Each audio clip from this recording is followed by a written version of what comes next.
सर्व पत्रकार मित्रांचं मी स्वागत करतो। काल मी आपल्याला सगळ्यांना संध्याकाळी सांगितलेलं होतं की मी ज्यावेळेस सोमवारपासून प्रांताध्यक्ष सुनील तटकरे साहेबांनी सोमवार ते शुक्रवार स्थानिक स्वराज्य संस्थांच्या ज्या निवडणुका लागलेल्या आहेत त्या निवडणुकीच्या निमित्तानं आढावा बैठका संपूर्ण राज्यातल्या वेगवेगळ्या जिल्ह्यांच्या ठेवलेल्या होत्या आणि त्याचा शेवट आज आम्ही करणार होतो। त्यावेळेस मी पत्रकार मित्रांना असं सांगितलेलं होतं की उद्या आमच्या सगळ्या आढावा बैठका संपल्यानंतर गेले 2 दिवस वेगवेगळ्या इलेक्ट्रॉनिक आणि प्रिंट माध्यमामध्ये जे काही चर्चा चाललेली आहे त्याची पूर्णपणे माहिती घेऊन मी आपल्याशी बोलीन, तर त्याच्या आणि माझी काही भूमिका आहे ती स्पष्ट करीन। आपल्याला सगळ्यांना माहिती आहे की मी पहिल्यांदा तुमच्याशी बोललो त्यावेळी स्पष्टपणे सांगितलेलं होतं आजपर्यंतच्या माझ्या गेल्या 35 वर्षाच्या राजकीय जीवनामध्ये मी कधी नियम सोडून कुठलं काम त्या ठिकाणी केलेलं नाही। मागे माझ्यावर 2009-10ला आरोप झाले, परंतु ते आरोप कुठेही सिद्ध झाले नाही। त्याच्यात अनियमितता होती, श्वेतपत्रिका काढली, हेही आपल्याला सगळ्यांना ज्ञात आहे। परंतु त्याच्यामध्ये मधून एक कॉमेंट्स करून त्याच्यात टार्गेट करण्याचा प्रयत्न करतात। ह्या व्यवहारामध्ये देखील मला अजिबात काही माहिती नव्हतं। माहिती असतं तर मी लगेच सांगितलं असतं हो मला विचारून ते व्यवहार झालेला आहे। आणि मी कुणालाही माझ्या जवळच्या घरातल्या नातेवाईकांनी, माझ्या मुलांनी, माझ्या जे कोणी जवळचे सहकारी असतील यांनी कुणी जरी व्यवहार केला किंवा काही गोष्ट केली तर त्यांना मी सांगत असतो की संपूर्ण गोष्ट कायद्याच्या नियमाला धरूनच त्या ठिकाणी केली पाहिजे। आता या व्यवहारामध्ये मी जी माहिती घेतली त्याच्यामध्ये चर्चा मोठ्या प्रमाणावर सुरू झाल्यावर आपल्या राज्याचे मुख्यमंत्री नागपूरला होते, त्यावेळेस मी त्यांच्याशी फोनवर संपर्क साधला आणि मी त्यांना सांगितलं जरी माझ्या घरातल्या जवळच्यांशी संबंधित असणारा हा विषय असला तरी तुम्ही राज्याचे प्रमुख आहात, तुम्हाला जे काही नियमाप्रमाणे करावं लागेल ह्याची चौकशी करावी लागेल, काय तुमच्या मनामध्ये समिती नेमायची असेल, जे काही करायचं असेल, कारण आपण एवढ्या मोठ्या राज्याचं नेतृत्व करतात ते करा। मला माझा त्या गोष्टीला पाठिंबाच राहील, कारण शेवटी वस्तुस्थिती आरोप करणं सोपं असतं, परंतु त्या आरोपातली वस्तुस्थिती काय आहे हे जनतेला कळणं देखील तितकंच महत्त्वाचं असतं। याबद्दलची माहिती घेतल्यानंतर तुमच्या लक्षात येईल की ह्या व्यवहारामध्ये 1 रुपया पण दिला गेला नाही, तरी मोठे मोठे आकडे सांगितले, मोठ्या मोठ्या गोष्टी सांगितल्या गेल्या आणि विरोधकांनी पण आम्हाला वेगवेगळ्या पद्धतीनं टार्गेट करण्याचा प्रयत्न केला। साहजिकच आहे, विरोधक त्याचा बदनाम म्हणजे आम्हाला टार्गेट करण्याचा प्रयत्न करणारच, तो त्यांचा अधिकार आहे, त्या खोलात मला जायचं नाही। परंतु मला आज संध्याकाळी कळालं की ह्यामध्ये ते जे काही डॉक्युमेंट झालेले होते ते सगळे कॅन्सल करण्यात आलेले आहेत। जो काही व्यवहार झालेला होता तो कॅन्सल करण्यात आलेला आहे। दुसरी गोष्ट, या राज्याचे ॲडिशनल चीफ सेक्रेटरी रेव्हेन्यू यांच्या अध्यक्षतेखाली काही विभागीय आयुक्त आणि काही वेगवेगळे मान्यवर यांची समिती आजच काहीतरी जाहीर करण्यात आलेली विभागीय आयुक्त पुणे, अप्पर मुख्य सचिव महसूल मुद्रांक नोंदणी, जमाबंदी आयुक्त आणि संचालक भूमी अभिलेख नोंदणी महानिरीक्षक व मुद्रांक नियंत्रक पुणे, जिल्हाधिकारी पुणे आणि सहसचिव मुद्रांक महसूल व वन विभाग, आणि त्यांना ह्या संदर्भामध्ये ह्या सगळ्याची चौकशी करून हे साधारण 1 महिन्याच्या आत हा अहवाल सादर करावा अशा पद्धतीनं सूचना केलेल्या आहेत की मौजे मुंडवा, तालुका पुणे शहर, जिल्हा पुणे येथील सर्वे नंबर 88 मधील जमीन खरेदीच्या दस्तामध्ये झालेल्या अनियमिततेबाबत चौकशीसाठी चौकशी समिती नियुक्त केलेली आहे। तिनं पण पारदर्शकपणे काम करावं, साहजिकच आहे, राज्यातल्या प्रमुखांनी सांगितल्यावर त्यांचं कामच आहे। आणि हे अधिकारी जर तुम्ही बघितले तर विकास खारगे यांचं गेले अनेक वर्षाचं काम एक स्वच्छ अधिकारी म्हणून त्यांची प्रशासनामध्ये प्रतिमा आहे, बाकीच्याही अधिकाऱ्यांची तशाच प्रकारची प्रतिमा आहे।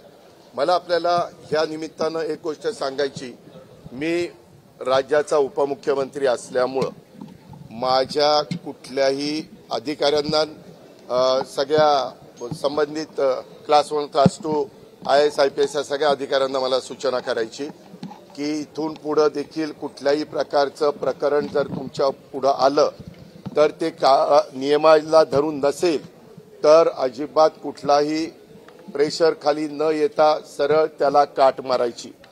कुणी माझ्या जवळचा नातेवाईक असो नाहीतर कुणी माझ्या नावाचा वापर करून कुणी काही केलेलं असलं तर हे मला चालत नाही, चालणार पण नाही। पण एक गोष्ट झाली, हे 2 दिवस तुम्ही सगळ्या मीडियानी ह्या सगळ्या गोष्टी चालवल्या कारण ती माहिती तुम्हाला मिळालेली होती। शेवटी मीडियाचं कामच आहे काय आहे ते तुमच्या लक्षात येईल ते दाखवणं, पण त्याच्यामध्ये अजून पण इतर वेगवेगळे बाबी आमच्या वेगवेगळ्या भागातनं मला वाटतं बारामतीतनं पण काही असं झालंय तसं झालंय। माझं म्हणणं की ज्यांच्याकडं याबद्दलचे चुकीच्या गोष्टी झालेल्या असतील त्या सर्व बाबींची चौकशी संबंधित अधिकाऱ्यांनी करावी। मागच्याही काळामध्ये जे कुठले व्यवहार झाले असतील त्याच्यामध्ये कुठेही आपण नियमाला बगल देऊन कुठल्याही गोष्टी केलेल्या नाहीत, तो माझा स्वभाव नाही। मी अतिशय स्पष्टपणे या गोष्टी तुमच्या माध्यमातून राज्यातल्या जनतेलाही सांगू इच्छितो आणि गेले 2 दिवस ह्याच्याबद्दल जे काही बातम्या आल्या आणि त्याच्यातून माझ्याबद्दल गैरसमज झालेला असेल तर त्यांनाही ह्याबद्दल अतिशय स्पष्टपणे मी सांगू इच्छितो आणि ह्यामध्ये एकही पैशाचा व्यवहार झालेला नाही। आता तो का झाला नाही, व्यवहार झालेला नसताना कसं रजिस्ट्रेशन झालं, ते कुणी दिलं, हा सगळ्या तपासाचा भाग आहे आणि त्याच्यामुळं संबंधित हे 1 महिन्याच्या आत ह्याचा सगळा तपास करतील। ह्याच्यामध्ये FIR पण दाखल झालेली आहे, त्याच्या संदर्भामध्ये मला कळलं 2 पोलीस स्टेशनला FIR दाखल झाल्या। अशा पद्धतीनं त्याच्यामुळं पोलिसांचं काम करणार, त्याच्यात पण कुणाला राजकीय हस्तक्षेप करण्याचं कारण नाही। पूर्णपणे पारदर्शकपणे ह्याची सगळ्याची चौकशी झाली पाहिजे आणि दूध का दूध पाणी का पाणी हे सगळं त्यामध्ये चौकशी होईल ना। कुणी कुणाची फसवणूक केली आणि कुणी चुका केल्या त्याबद्दलची सगळी चौकशी होईल। कुणी सांगितल्यामुळे हे घडलं, कुणाचे फोन गेलेले होते, कुणी त्याच्यामध्ये दबाव आणलेला असेल तर दबाव आणला होता का, आणला होता तर कुणी आणला होता, आणला नव्हता तर मग कुणी अधिकाऱ्यांनी असं कसं केलं, ह्या सगळ्या गोष्टी चौकशी समिती पुढे। तुमच्या परस्पर या संदर्भातले व्यवहार पार्थ यांनी केले का असं तुम्हाला सांगायचं आहे का? याबद्दल नाही, मला हा व्यवहार झालेला माहिती नव्हता सागर, मी तुला स्पष्टपणे सांगतो। माहिती असता तर मी तुम्हाला आधीच सांगितलं असतं हो ह्या व्यवहारात मला माहिती आहे। मी नाही रे बाबा, ज्यावेळेस कधी कुणी काही चर्चा करतं ते कुठल्याही व्यवहाराची असो, कुठलाही व्यवहार कुणी मला विचारलं तर मी सांगतो जे काही नियमाप्रमाणे असेल ते करा। नियमाच्या बाहेर जाऊन कुणी केलेलं मला त्या ठिकाणी चालणार नाही। मी आज दुपारी माझ्या ऑफिसच्या प्रत्येक अधिकारी जे आहेत त्यांनाही विचारलं की तुम्ही DCM ऑफिसमधनं कुणाला फोन करून दबाव आणला का, कुणीही त्याचा दबाव आणलेला नाही। जमिनीचे व्यवहार रद्द झाले असं तुमचं सांगणं म्हणजे नेमकं काय? नाही, ते जे काही रजिस्ट्रेशन होतं ते कॅन्सल करण्यात आलेलं आहे। त्याच्यामध्ये आता ते रजिस्टर ऑफिसला काय तिथं सादर केलं मला एवढीच माहिती मिळाली, ते सगळं रद्द करण्यात आलेलं आहे। आता त्याच्याबद्दलचं काय कागदपत्र दिली, कारण मी तर इथं येऊन आतापर्यंत आम्ही सगळेजण तो आढावा घेत होतो, परंतु मला एवढी न्यूज कळालेली आहे की तिथं नोंदणी कार्यालयामध्ये जाऊन हे सगळं झालेले डॉक्युमेंट्स रद्द करण्याच्या संदर्भामध्ये ॲफिडेव्हिट काहीतरी। ही जमीन ही सरकारी जमीन आहे, सरकारी जमिनीचा व्यवहारच होऊ शकत नाही। ही पूर्वीची महारवतनाची जमीन आहे। हे अशा अनेक गोष्टी पुढे आलेल्या आहेत, त्याच्याबद्दलच ACS रेव्हेन्यू आणि त्यांची टीम ही चौकशी करणार आहे। मग असं असताना इथं रजिस्ट्रेशन झालं कसं, कुणी केलं, कोण त्याला जबाबदार आहे, ह्या सगळ्या गोष्टी त्याच्या ठिकाणी होतील आणि त्याच्यामध्ये मला वाटतं 3 लोकांच्यावर FIR मध्ये नावं टाकली गेलेली आहेत, त्यांची पण चौकशी केली जाईल। काही जणांनी विचारलं की बाबा त्या कंपनीमध्ये पार्थ पवार असताना त्यांना कसं काय त्यांचं नाव टाकलं गेलं नाही. तर मला माहिती अशी मिळाली की रेव्हेन्यू मिनिस्टर चंद्रशेखर बावनकुळे साहेबांनी सांगितलं की जे ऑफिसला आलेले होते त्या ऑफिसला येऊन ज्यांनी सह्या केल्या त्यांच्यावर FIR दाखल केलेला आहे. याबद्दलची कुठली माहिती ही इत्थंभूत सगळी हे काय आहे कसं आहे, कारण काही जणांनी ह्या जमिनीचा 2005-6 काही पैसे देऊन व्यवहार केलेला होता.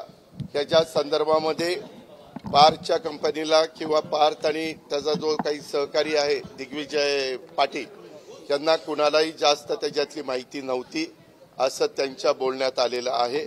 अर्थात ही सगळी आता चौकशी पूर्णपणे होईल. 1 महिन्यामध्ये हे सगळं पुढे येईल आणि ते पुढे आल्यानंतर त्याच्यातनं वस्तुस्थिती आपल्याला सगळ्यांना कळेल. नंबर 1 आणि नंबर 2 मी पुन्हा सांगतो, इथनं पुढे देखील आता एखादा प्रकरण निघालं की आणखीन काही ना काही कुणी ना कुणी नवीन प्रकरण काढतात. कुठलीही प्रकरणं असली तरी संबंधित अधिकाऱ्यांनी त्या प्रकरणाची रीतसर चौकशी करावी. की माझ्या कुठल्याही नातेवाईकांशी संबंधित असली तर अजिबात अधिकारी वर्गाने घाबरण्याचं काही कारण नाही. आपल्याला पदापेक्षा कायदा श्रेष्ठ आहे, आपल्याला बाबासाहेब आंबेडकरांचं संविधान श्रेष्ठ आहे आणि त्याचाच आदर सगळ्या अधिकाऱ्यांनी आणि ऑफिसर लोकांनी केला पाहिजे हे मी स्पष्टपणे ह्या निमित्तानं देश विदेशातील प्रत्येक घडामोडींचे लाईव्ह अपडेट मिळवण्यासाठी आता साम टीव्हीच्या सर्व सोशल मीडिया प्लॅटफॉर्मला लाईक, फॉलो आणि सबस्क्राईब करा. तसंच सर्व नोटिफिकेशनसाठी बेल आयकॉन प्रेस करायला विसरू नका.